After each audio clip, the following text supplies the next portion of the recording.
Hi, Eric Gibaud, Gibaud.com, and today I'm going to present you this lens by 7Artisans 85mm 1.8 autofocus for Sony E-mount. So let's start. I'm going to show you some pictures I made with my Alpha 7 Mark II. I put them again at the end of the video in case you wanted to jump directly there and have a look at them. Here's the box. As always, 7Artisans puts really nice packaging, really tough, really well protected. Here's the lens. It comes with the sun hood, so great, I love that. Here is the cap also. Okay, I think it's fully metal. It looks fully metal. There's one tip: you put your lips on the lens, and you feel if it's metal or plastic. Okay, because I don't know how you do it, but you notice it. Okay. And here you will see, here there's a focusing ring in case you want to manual focus. Here you have the switch for autofocus or manual focusing. Here you have the aperture ring, no clicks. I would prefer to have clicks, but well, many people want to make video, so I will speak a bit about this lens with video, okay? You have from 1.8 to f16 plus the A in case you want to work with speed priority, shutter speed priority, and then you put on A so it goes automatic, okay? And here you have a function button, which is really rare on this budget lens, okay?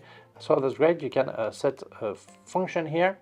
If I get the back cap here, you will notice there is a USB-C connector, so you can update the firmware. The build is simply beautiful. I really like it. But the build is not enough. We need to have a look at the image quality, obviously. Many people ask me why I present so many Chinese lenses and not the same brand as the cameras. Well, I actually present everything. It all depends on how it goes, how I get them, or they send to me, or just, yeah, it's random actually, okay? But still, many people ask me for these affordable lenses, because not everyone has a high budget, or some people just want to save money, or these are lenses they use just from time to time and don't want to spend too much. So I think it's always interesting to have a look at this type of lenses. So if we look at this lens, 85mm in full frame, if you mount it on APS-C Sony camera, it will be the equivalent, the angle covered, same as if you had 127.5mm. So on full frame, the angle covered is 28.5 degrees, which is a small telelens. The build. 10 elements in 7 groups. We see it's not a simple construction, it's good, advanced. If we speak about the aperture, the iris has 11 blades, and as you can see, it gives really smooth transition, really nice. I think it's really beautiful. I like it. Some people will like different, but for me, that looks really good. The minimum focusing distance is 80 centimeters. For my taste, it is a bit long. If you want to use it as a portrait lens and you want it to have just the eye, you would need like 50 centimeters minimum focusing distance. But for that price range, we cannot have everything, okay? So I think 80 centimeters for headshot and well, maybe bust shot, that will be okay.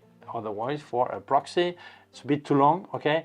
So yeah, that's not bad, but we cannot ask for everything for that price, obviously. Still, information, 80 centimeters.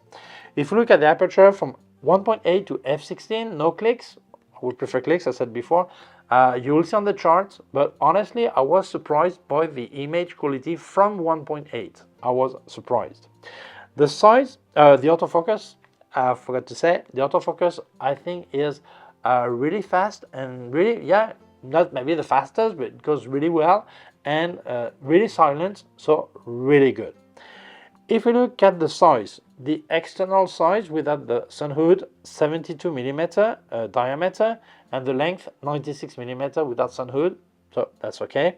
The filter size 62mm, which is the standard. So if you have other lenses with this diameter, that will be fine. But yeah, 62 millimeters, something really usual. The weight. 437.5 grams. That confirms this is probably metal. It looks metal anyway, and there is quite a bit of glass in there. So okay, that's fine.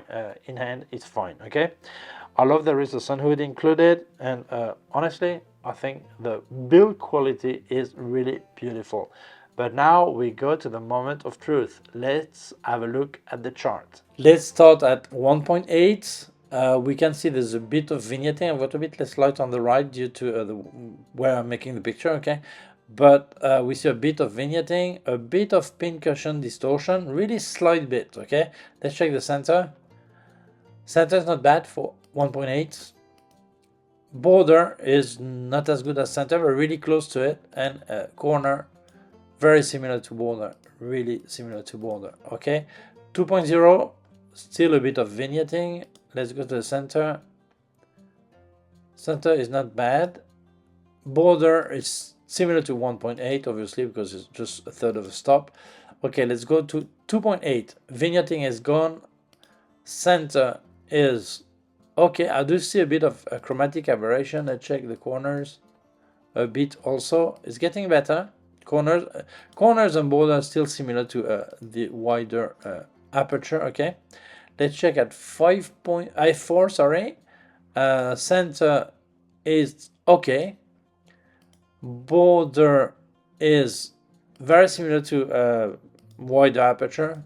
Corners, something here we do see the chromatic aberration, greenish and violet, okay, typical. Then we check at 5.6. Center is okay. It's not bad, it's sharp, okay. Border, similar to f4, it's not getting much better. Corner, same story. f8. Center, it's still okay. Border is getting better. Corner is getting better, but it's not stunning, the corners, okay. f11.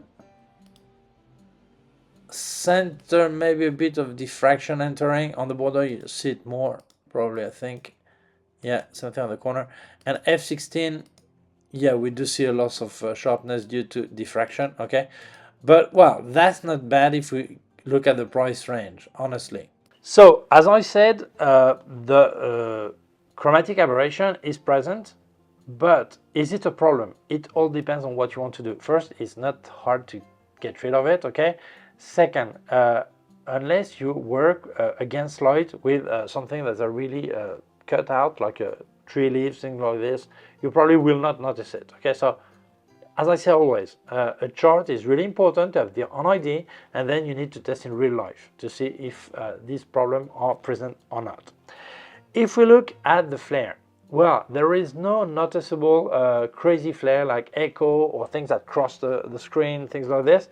But still, if you have a side light, you will see this kind of light flood, milky look that many people love when they speak about cinema. So they will probably like that look. But for me, it all depends on you. If you're really a fan of this kind of lighting and result, you will love it. If you don't like it, you will not love it. It's not a lens that is good or bad. It's good for what you want to do or bad for what you want to do. That's simple, okay? It depends on you more than the lens, okay? As we speak about cinema, I checked the focus breathing. It is important, okay? It means if you're going to make a take footage and you don't change the focusing because your subject is still, this is no problem at all. But if you're going to use the lens in a situation that you have the subject that is going closer or further from the lens, then that may be a problem to see the side of your framing changing a lot, okay? So it depends on you, okay? It depends on the use you're going to do, but I have to tell you, there is some serious focus breathing. If we look at the lens overall, honestly, it's not the best lens you will find, but still, I think it's a really nice lens for the price it has. Center is really good. Corners never get too perfect. They're not dramatically bad, they're okay, but never gets too perfect or really stunning. But still, take into account that if it was a wide-angle lens, that would be a problem if you want to do architecture or landscape. But this type of lens, you are really likely to use it for portrait or at least a subject that is in the third center, yeah, in the center, something like this, or in the center exactly, okay?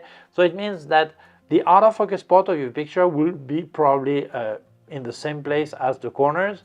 so you will never notice that there is a lack of sharpness in the corner. So as I always say, charts are important, but real life is even more important. So for me, I'm really surprised by the quality of this lens given this price. Yeah, there are a lot better lenses, okay, but a lot more expensive. So honestly, I think we cannot complain about the result this lens is giving. So my conclusion, honestly, I am surprised that what you get for that price is really, really good. Is it the best lens on earth? No. Is it the worst lens on earth? Obviously not, okay? So I think it's completely recommendable. What's important when you get a lens is not you check the brand or the price or anything. Check the look.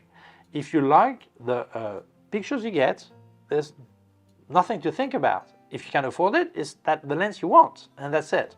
In this case, I think many people will like the look it gives.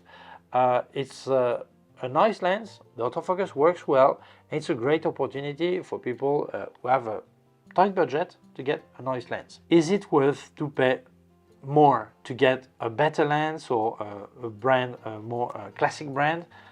Well, you will not pay a bit more, you will pay a lot more. Even Tamron and Sigma are more expensive than this.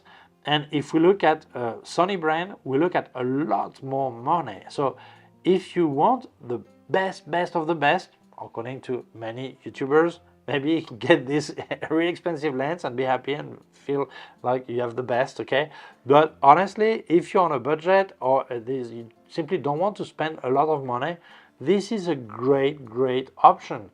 Because second, if you're not completely convinced about the sharpness or whatever, vignetting or chromatic aberration, they are so easy to get rid of in post-production. Sharpness also, you can get a lot more sharpness in post-production. So honestly, I think this is a completely recommendable lens. I'm going to use it, no doubt. I will use it probably as portrait, although I didn't test much portrait except some statues, but I would probably use it as portrait lens because the size, the weight is really nice. I really like it. So for me, yeah, if you like what you saw, go for it. I'll leave you a link in the description where you can buy it. So thank you so much, 7Artisans, for sending me the lens. Thank you so much to you for watching the video. If you feel it may interest other people, please share it on social networks. If you have not done it yet, please subscribe to my YouTube channel. The small button down here is a small bell. If you click on the bell, you will get notified when I upload a new video. My website, ericgibaud.com. If you have any question, you can leave a comment below. I'll also leave you links of my gear on Amazon, links of everything I reviewed by K&F Concept, Sandmarc, and Flashes by Westcott. More affiliated links, and also a link to my PayPal account in case you wanted to make a donation.